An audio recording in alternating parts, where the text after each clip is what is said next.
Klubi i futbollit Flamurtari pret në shtëpi si miq të gjitha ekipet, por kërkon që të njëjtin respekt ta ketë edhe nga kundërshtarët, sidomos sa i përket sjelljes së tifozërisë. Drejtori i përgjithshëm i bordit të marrëdhënieve me institucionet dhe mediat pranë klubit të futbollit Flamurtari, Rinald Bezhani, gjatë një interviste të dhënë për televizionin 6+1 Vlora, thotë se e keqja e Flamurtarit nuk vjen nga fishek zjarret dhe tymset, ndërsa mbeten të çuditshme vendimet që mund të marrë Federata Shqiptare e Futbollit ndaj kuqezinjve, por nuk kuptohet as sjellja e tifozëve të Elbasanit, siç ndodhi në ndeshjen e mbrëmjes të së dielës, në një kohë kur skuadra e tyre kishte fituar. Një dekor folklorik kuqezi, një atmosferë e shkëlqyer sportive, një tifozëri që nuk rreshti 90 minuta me një kulturë qytetare të jashtëzakonshme, me një sport dashësi që i kalon nivelet normale, deri në zëngjirje, një tribun që broriste dhe mbështeste skuadrën edhe në disavantazh dhe pas ndeshjes, nuk ndodhi asgjë. Shiko, e keq e Flamurtari nuk vjen nga fishek zjarret, as nga ndonjë tymuse kuqezi, në entuziazëm që jepi jeshi stadiumit. Në fund të fundit fishek zjarret dje u hodhën dhe në burgun e Durrësit për vendimin e kushtetues Proerion Velios, jo më në stadiumin Flamurtari, që mbas një goli ose në entuziazmin e daljes së skuadrës. Ajo që më çuditi dje ishte një profesionalitet i forcave të rendit. Ajo që më shqetëson nuk është tifozeria, as veprimet e tifozerisë kundërshtare, sepse futbolli në vetvete është dhe i çuditshëm. U çudita ku një sportistës Shkodre theu pas një aksioni të humbur reklamën e publicitetit që kemi sjell nga Hong Kongu, normalisht e dëmshpërblyen, por ajo që nuk kuptova ishte tifozeria e Elbasanit, që në fund të fundit edhe pse kish fituar, ndau mendjen që të priste shkallët e stadiumit dhe të thyente. Bezhani vlerëson sjelljen e ngrohtë dhe qytetare të presidentit të klubit të futbollit Flamurtari Sinan Idrizi, që pa shoqërues ju afrua tifozëve të Elbasanit dhe u foli si prind. Bile dje ndodhi dhe një çudi që e quaj në nivelin e mrekullive. Sinan Idrizi, pa bodyguard, pa pjesën e stafit të stadiumit, sepse nuk mban asnjëherë, ju afrua tifozërisë, dhe me atë buzëqeshjen e tij prindërore, sepse shikoja fëmijë të cilët kishin ardhur në Vlorë dhe në orë të vona dikush kishte ardhur edhe pa lejen e prindërve dhe do vinte të qertohesh ose kritikohesh në darkë, t'i thonin ku mbreth, ç'a dreqin është bërë, që në fund të fundit nuk u bë asgjë. Dhe u tha, çuna tha, suksese, shkoni në shtëpi se ju presin prindrit. Do kaloj kohë që ta harroj këtë frazë dhe si me magji, atë që do ta quaj magjia Sinani, tifozeria eshti. Pash njerëz që u ngritën në përgardhe dhe thanë, ta bëft zoti Allah Sinan Idrizi, qofsh dhe qëndrofsh në Super League. Drejtori i përgjithshëm i bordit të marrëdhënieve me institucionet dhe mediat Rinald Bezhani thekson fort se Flamurtari nuk e diskuton qëndrimin në Super League, por gjithmonë kërkon drejtësi, pasi është nga klubet e vetme që nuk bëhet pjesë e pazareve. Neve në Super League do qëndrojmë. Flamurtari nuk do ta diskutoj në javët e fundit qëndrimin e tij në kategorinë superiore, as me pikët e fundit, me pazaret e rëndomta që ndodh gjithë. Ne qëndrimin ton dhe pozicionin ton do ta demonstrojmë. Mos harroni, Flamurtari edhe këtë radhë dhe në vitet që vjen do jetë pjesë e futbollit të elitës shqiptare ku do qëndroj. Pati dhe nga ta që thanë president, na kanë thyer gjistolat. Dhe me atë buzëqeshjen e tij magjike tha, do t'i ndarojmë të gjitha. Sepse kemi folur dhe u kemi ndihmuar dhe skuadrave të tjera, të cilat kërkojnë që të zhvillojnë akademitë e tyre, stola stadiumi, jo më tonat.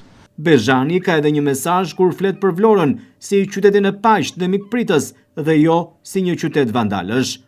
Vlora nuk është qytet vandalësh. Në stadiumin e Vlorës dhe jashtë tij nuk ka ndodhur asnjë akt vandalizmi, as nga tifozeria jon, as nga tifozeria kundërshtare. Horat që kanë vendosur të thyen stolat nuk kemi çfarë t'i bëjmë. Ka ndodhur sot, do ndodhin aq kosa ka sport dhe tifozeri në stadium. Ajo që dua të theksoj është diçka tjetër. Pash një përfaqësim të presidencës së Elbasanit, gentlemanësh, të cilët shkëmbyen dorën e Busquetsit dhe urojmë suksesit. Jemi munduar t'i presim më mirë se që na kanë pritur në qytetet e tjera. Jemi munduar që jo vetëm t'u japim mikpritjen tonë si flamurtar, po atë mikpritjen e madhe vlonjate dhe kanë qenë të lumtur. Por a e meritoi Elbasani të dielën mbrëma fitore në Vlorë? Flamurtari është duke krijuar një brend, një ansambël lojtarësh që t'jemi të qartë duke bërë dhe një mea culpa në emër të flamurtarit. Ardhja pas një kohë të gjatë në kategorinë superiore ka në vështirësinë e saj dhe në seleksionimin e lojtarëve, në afrimin e lojtarëve të klasit, jo vetëm shqiptar po dhe të huaj, të cilat kanë vështirësinë e ardhjes në Shqipëri, në kategorinë superiore, në një Vlorë që vjen pas 5 vjetësh në kategorinë inferiore. Seleksionimi nëpërmjet stafit menaxherial nuk është aq i lehtë. Të gjithë ata që afrojmë jo gjithmonë mund të jenë në nivelin e pritshmërive dhe të kontratave të bëra. Ajo që unë gëzoj për flamurtarin në këtë periudhë është rigjetja e frymës luftarake, e shpirti sportiv, që të jetë në sintoni me atë që tifozët dhe presidenca e menaxhimit të flamurtarit do kërkojnë në vite. A arrihet gjithmonë kjo gjë? Kemi bërë në 3 ndeshjet e fundit pjesëloje në nivel fantastik, një gjysmë loje në Durrës, një ndeshje fantastike me Vllaznin e Shkodrës e parë. Elbasani është skuadër e vështirë, udhëheq kampionatin shqiptar me 3 fishin e pikëve të tona, të cilat duam apo s'duam bëjnë diferencën edhe konceptuale. Një skuadër që do filloj të mësoj të lozi në memorje, të mësoj pozicionime, të kuptoj skemën taktiko-vendosje. Dhe kemi lojtarë të cilat mendoj që pavarësisht nga ndërtimeve të rëndësishme, kemi një lojtar i cili ka një shpatull të thyer, që ka një kohë rekuperimi mjekësore përveç sportive, një tjetër me tërheqje muskulare të një niveli të konsiderueshëm. Sikur mos mjafton te kjo, sportistë të tjerë të cilët janë në prag të operacionit për shkak të lodhjeve fizike apo strapove morfologjike, mjekësore dhe humane. Por fryma dhe mënyra e interpretimit të pjesës të lodrës, shiko, më pyete që e meritoi Elbasani. Është nga skuadrat më të vështira që ka ardhur në Vlorë. Por ajo që më vjen keq është që interpretimi i lodrës, jo vetëm sportive, nuk është nivelin që skuadrat paraqiten në fushë. Bezhani ndalet edhe tek problematikat që gjithnjë më shumë po shkakton gjykimi dhe që po bëhet objekti i diskutimit në studio televizive. Zyrtari i klubit vlonjat ka një mesazh të qartë drejtuar Ministrisë të Linjës që mbulon sportet të ushtrojë presion të shëndosh ndaj Federatës Shqiptare të Futbollit. Shiko, problemi nuk është i kampionatit shqiptar, problemi është i qeverisë shqiptare. Qeveria shqiptare, Ministria e Sportit, është ajo që licencion Federatën Shqiptare të Sportit. Federata Shqiptare të Sportit ka një kolegjum gjyqtarësh, me gjyqtar profesionistë të nivelit të FIFA-s, janë 4 të tilla.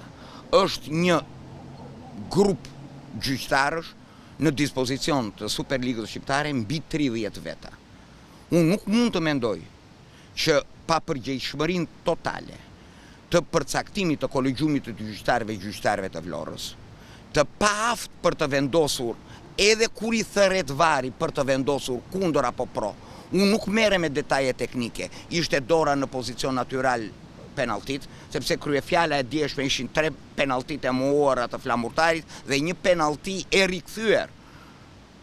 Unë nuk merrem, ishte distancë afër të topit, sepse ka specialistë futbolli që diskutojnë dhe analizojnë këtë. Janë specialistë për studio televizive. Por unë ndjehemi keqardhur kur një gjyqtare futbolli të kishte kurajon, aq sa ishte bukur dhe e paraqitshme, kur ju dha mundësia në VAR të kishte kurajon, jo vetëm që të vendoste me drejtësi atë që fushë e lojës. Flamurtari nuk kërkon mëshirë, flamurtari kërkon drejtësi, flamurtari kërkon që t'japi Cezarit atë që është e tija. Është flamurtari i dëmtuar dhe i vrarë këto të reshje, përgjigja është po. Penalti të dhëna, golat anulluar, penalti të pa dhëna, penalti që nuk shikohe, ai rasti flagranti minutës së tretë, që protesta ishte kot, që vari që duhet jeti i vëmendshëm dhe duhet të shkojë, duhet kishte rritur dhe të analizuar pamjen, të cilat gjithë stacionet televizive të Republikës e dhanë një penallti shumë e pastër. Unë nuk mund të mendoj që qeveria shqiptare, e cila është licencuese e federatës, nuk detyron kolegjumin e gjyqtarëve, i cili brenda tij ka 2 komisione, një komision vlerësimi dhe vëzhgimi dhe një komision merite. Ore, në Republikën e Shqipërisë, përse vendimet e kolegjumit gjyqtarëve nuk bëhen të qarta për mediat? Flamurtari kërkon drejtësi, respekt dhe një gar fair play në një stadium evropian, ku është investuar me zemër dhe dashuri nga presidenti Sinan Idrizi, një investim tërësisht privat.